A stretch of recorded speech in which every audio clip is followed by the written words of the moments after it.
Jai Hind, this is Saumya Jain, and today I'm excited to share my experience landing a pre-placement offer at the Bank of New York Mellon, one of the world's leading financial institutions.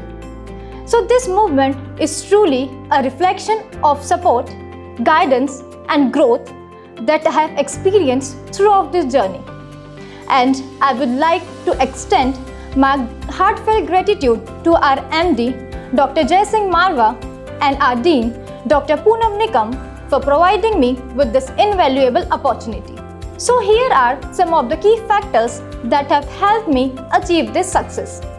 Number 1, support and guidance. So the college career guidance have played a pivotal role.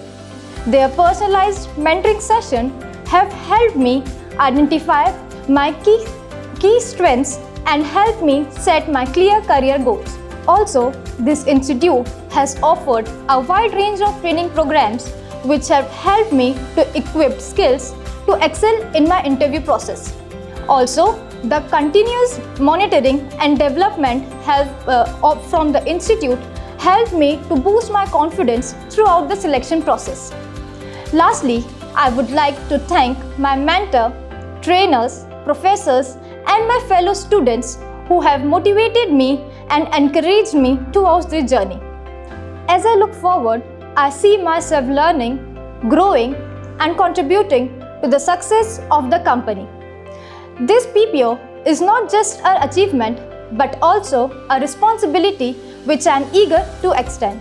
Thank you.